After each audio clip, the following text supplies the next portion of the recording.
कि election commission ने गलती की है या मिस इंटरप्रेट किया उस फैसले को जो 13 जनवरी का फैसला था, और गलती सुधारने का भी एक मौका दिया जा सकता है? क्या इन लाइंस पे भी जजेस सोच रहे हैं? मैं सॉरी बाब काट रहा हूं जी भाई। हम देखें, क्वेश्चन ये है, कोई ऑनरेबल चीफ जस्टिस साहब, मैं मेरे भी चीफ जस्टिस में एहतराम करता हूँ जी। रियासत साहब मुझे ये बताइए कि क्या ज्यादा ऑप्शंस हैं जिसके? अल्लाह गफूर रहीम है जी, हम अल्लाह से डरने वाले लोग हैं। असद भाई, बात ये है कि जो क्वेश्चन ऑफ लॉ इस वक्त सुप्रीम कोर्ट ऑफ पाकिस्तान के अंदर जो बुनियादी सवाल है वो ये है कि क्या सीटों की इंटाइटलमेंट सुन्नी इत्तेहाद कौंसिल की है या बाकी पॉलिटिकल पार्टीज के अंदर उसको तकसीम किया जा सकता है। बेसिक बुनियादी सवाल ये है।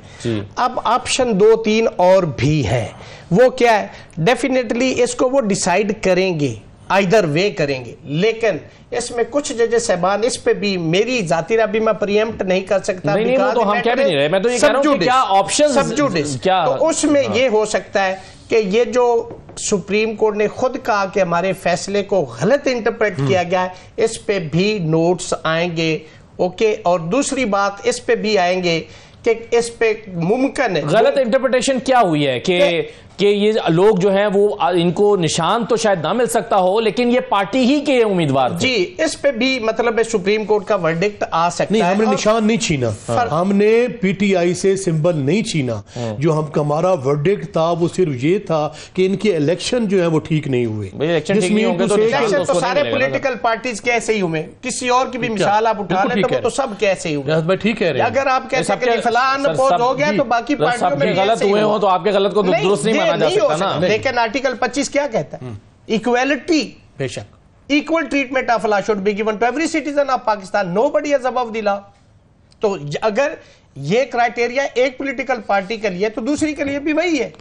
तो एक इस पे आ सकता है। दूसरा ये भी हो सकता है, चंद एक जजेस साहबान इस पे भी वर्डिक्ट हो सकता है दे सके कि चूंकि law is ambiguous at all regarding this situation, चूंकि जो आर्टिकल 51 है उसकी जो प्रोपोर्शनेट का जिक्र किया गया है, और क्या उससे जो रूल्स है जिसके अंदर था कि आपने बिफोर इलेक्शन आपने एप्लीकेशन सबमिट करनी, whether that is above from the constitution, regarding this the constitution is silent. तो इस पे ये भी कहा जा सकता है, कुछ जजेस साहबान इस पे भी अपना वर्डिक्ट दे सकते हैं कि जी इस पे लेजिस्लेशन भी की जाए, ये भी हो सकता है। लेकिन बुनियादी तौर पे सवाल का हल हो जाएगा आइदर वे कि किसको होना है। इसमें मेरी जाती राय भी एक स्टूडेंट ऑफ लॉ है मेरी ये कि देखें, मैं समझता हूं कि इट वाज इर्रेगुलरिटी कि जी लिस्ट सबमिट नहीं, because the circumstances in the country has happened election, पता नहीं होते भी है नहीं, अनसर्टेनिटी। और एक पॉलिटिकल पार्टी को तो बिल्कुल फुटबॉल बनाया हुआ था, कभी राइट आउट, कभी लेफ्ट आउट, कभी सेंटर फॉरवर्ड, कभी सेंटर हाफ, तो उनका तो पता ही नहीं था, कैंडिडेट्स का भी नहीं पता 1.5 घंटा पहले उनसे। तो ऐसी सिचुएशन में चूंकि वो एक जंगी बुनियादों पे वो इलेक्शन लड़ा गया और वो जो लेवल प्लेइंग फील्ड की बात थी वो नहीं थी। अपरेंटली एक बैरट की बात कर रहा हूं विदाउट प्रिजुडिस कि जी मैं किसी पॉलिटिकल पार्टी से किसी की फेवर या किसी के अगेंस्ट में बात कर रहा हूं, मेरी जाती राय में एक शहरी के नाते मैं ये गुफ्तगू कर रहा हूं। अब सवाल ये पैदा होता है, इर्रेगुलरिटी एक होती है और एक इलीगैलिटी होती है। इर्रेगुलरिटी जो होती है वो क्योरेबल होती है और इलीगैलिटी नहीं, और ये इर्रेगुलरिटी और कोर्ट उसको सही कर सकती है। ठीक है, ये कि एक इमरान खान साहब की 9 मई के मुकदमात में अबूरी जमानतें खारिज करने का जो तहरीरी फैसला आया है, 4 सफ़ात पर मबनी है ये, उसमें कहा गया है कि 2 सरकारी गवाहों ने यह बयान दिया है कि 7 मई को शाम 5 बजे जमान पार्क में एक मीटिंग हुई थी और 15 लोग उसमें मौजूद थे और कहा गया था कि अगर 9 मई को इमरान खान को गिरफ्तार कर लिया गया तो फिर जो एहतजाज होगा, ये एहतजाज जो है वो मिलिट्री इंस्टॉलेशंस पर हमले की सूरत में होगा। मुझे सबसे पहले तो ये बताइए, ये जो प्रोसिक्यूशन के विटनेसेस होते हैं उनका इस तरह, यानी जाहिर है वो प्रोसिक्यूशन के विटनेस हैं, उसकी बुनियाद क्या होती है? कानूनी तौर पर मुझे बताइए, उसकी बुनियाद पर फैसला जब जज साहब लेते हैं तो उसका इंपैक्ट क्या होता है? सबसे पहले बात तो ये है कि कोई भी एविडेंस हो, ये जो गवाहों के बयान होते हैं ना, सीआरपीसी के सेक्शन 161 के तहत रिकॉर्ड किए जाते हैं, फिर उसकी सेंटिटी और इवैल्यूएशन उसका ये देखना कानून शहादत के उस मयार पे वो पूरा उतरता है कि क्या ये एविडेंस एडमिसिबल है या इनएडमिसिबल है, ये देखना होता है। और जहां तक बेल का ताल्लुक होता है तो बेल एक टेंटेटिव असेसमेंट होती है, कोई बाइंडिंग वो जजमेंट, वो टेंटेटिव फाइंडिंग्स भी होती, उसका ट्रायल के ऊपर, केस के ऊपर कोई असर नहीं होता। अब सवाल ये पैदा होता है कि ये क्वेश्चन ऑफ फैक्ट है, ये डिटर्मिनेशन होनी कि ये वैल्यू जो इसकी स्टेटमेंट की है क्या एज पर कानून शहादत सही है या नहीं है, it would be decided at the time of trial after recording of evidence when he will appear in a court as a witness। तो दूसरी डिफेंस काउंसिल उसको क्रॉस करेगी, फिर उसकी सेंटिटी देखी जाएगी, उसको थ्रेश आउट किया जाएगा, उसको क्रॉस किया जाएगा और उसकी ये अहमियत जो है फिर पता चलेगी कि अदालत उसको कंसीडर भी करती है या नहीं करती। अब आ गया कि ये एक बेल डिसमिस हुई है, बेल 302 में नीचे प्री अरेस्ट बेल कंफर्म भी हो जाती, खारिज भी हो जाती, छोटे से छोटे ऑफेंस में डिसमिस भी हो जाती, कंफर्म भी हो जाती। तो इसमें मेरे ख्याल में कोई बाइंडिंग फोर्स नहीं है कि ये आ गया है। अभी देखें इन तमाम चीज़ों को ये ऑर्डर असेल हो जाएगा, ऊपर दोबारा बड़ी कोर्ट में अपील चली जाएगी, एटीसी ने खारिज की हो तो हाई कोर्ट में जाती, जुडिशल मजिस्ट्रेट खारिज करे तो सेशन जज के पास जाती। तो जब ये अपना अपीलेट फोरम ऊपर जाएंगे, वैसे बेल बेल ही कहलाती है, अपील नहीं होती, मैं अपीलेट मीन के उससे ऊपर वाली जहां उसकी अपील लाया करती वहां पे उसकी बेल लगेगी। तो वहां पे कोर्ट दोबारा इसको कंसीडर करेगी। मुमकिन है वो कोर्ट कहे कि ये एविडेंस ही इनएडमिसिबल है, इस एविडेंस की कोई वैल्यू नहीं है, और वो बेले चूंकि वो इसी ग्राउंड पे दे दे कि ये तो क्वेश्चन ट्रायल में डिसाइड होना है। तो ये तो टेंटेटिव असेसमेंट है, इसके मुताबिक मैं कन्विंस नहीं हूं, लेकिन चलिए इसमें जो फैक्ट बयान किया गया है, evidence is not a sufficient evidence, तो bail can be granted. Sir ये बताएं आखिर में कि फैसला जो आएगा उसका एक जाहिर है एक इम्पैक्ट होगा, और ये वाला फैसला इसलिए भी बड़ा इंपॉर्टेंट है कि हुकूमत जो है वो एक जुडिशल पैकेज बना के बैठी हुई है, जजेस के लिए उनके मुस्तकबिल का तयन होगा, उनकी मुद्दत मुलाजमत में तोसी होगी।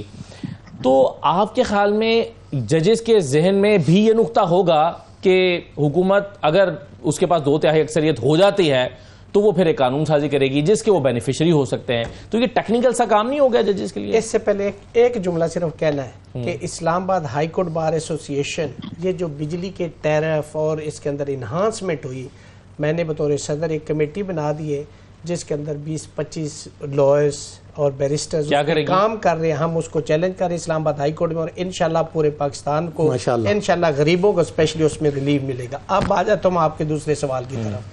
देखिए, मैं बतौर स्टूडेंट ऑफ लॉ, मेरा ये बिल्कुल मतमा नज़र है और मैं बहुत डिटर्मिन हूँ कि एक्सटेंशन एज की हो या टेन्योर की हो या किसी भी इदारे के सरबराह की एक्सटेंशन हो, बीइंग वकील मैं उसके सख्त खिलाफ हूँ। देखिए, आपके खिलाफ होने से फर्क नहीं पड़ता ना सर, लीगल फर्टेनिटी की बात कर रहा हूँ, हम अपोज करेंगे ना, हम उस पर एहतजाज करेंगे, हमारा राइट नहीं है। हम समझते हैं कि क्या करेंगे आप? देखिए, हम एहतजाज करेंगे ना, क्या करेंगे, एहतजाज करेंगे, बाकी हम उसको चैलेंज भी करेंगे। सवाल ये पैदा होता है कि एक एज ऑफ रिटायरमेंट है, रिटायरमेंट का मतलब होता है कि no further he is not able to discharge his duty as a जो भी वो उसका डेजिग्नेशन है, ठीक है। तो अब आप रिटायर को फिर घसीट के फिर आप उससे काम लेना चाहते हैं। देखिए, हर शख्स की एक फिजिकल मेंटल कैपेसिटी है, और इस लेजिस्लेशन के पीछे भी एक विजडम है कि आपने डेट ऑफ रिटायरमेंट ये क्यों रखी है। हाँ, अब आपका आ गया कि जी अगर वो इस फैसले के खुद बेनिफिशियरी हैं तो मैं समझता हूं कि वो ऐसा काम फिर नहीं करेंगे। No one can be a जज for his own cause.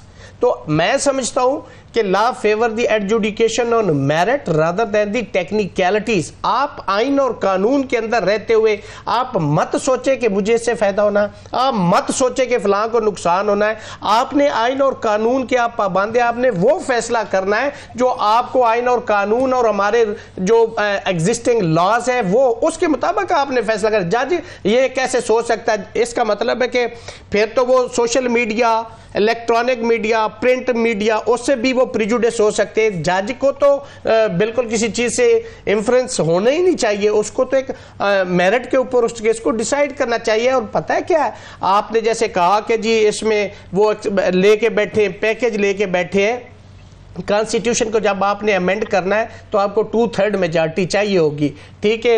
As भी आपने एक्सटेंड करनी तब जजेस की या किसी और ओहदे की या किसी की टेन्योर को आपने एक्सटेंड करना, उसके लिए भी अगर आपने कॉन्स्टिट्यूशन को अमेंड करना है तो 2/3 मेजॉरिटी चाहिए होगी। लेकिन मैं समझता हूं कि क्या वैसे अगर एक सेकंड सिर्फ असद भाई सिर्फ मुझे ये बताएं कि पार्लियामेंट जिसको हमने भेजा है, हमने वोट दिए, उन्होंने पब्लिक के वेलफेयर के लिए कौन सी लेजिस्लेशन पे जोर दिया, कौन सा बिल आज तक पास किया, ये इंपॉर्टेंट है। लेजिस्लेशन एक लैटिन मैक्सिम है, सेलस पॉपुलिस सुप्रीमा लेक्स, बेहतरीन लेजिस्लेशन वो है which is made for the welfare of the general public.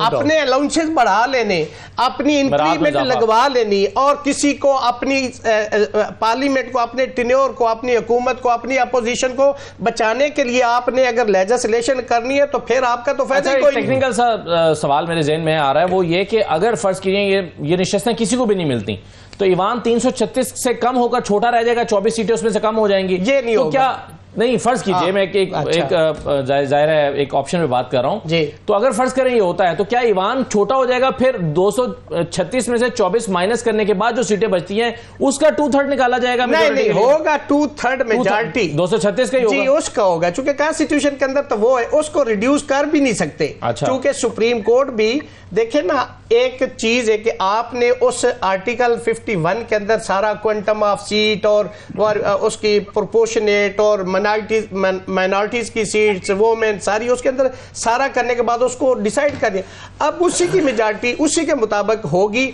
लेकिन ये नहीं हो सकता भी इनको भी ना सीटें दी जाए, इनको भी ना दी जाए और उस क्वांटम ऑफ सीट्स को कम कर दिया जाए, ये भी नहीं हो सकता।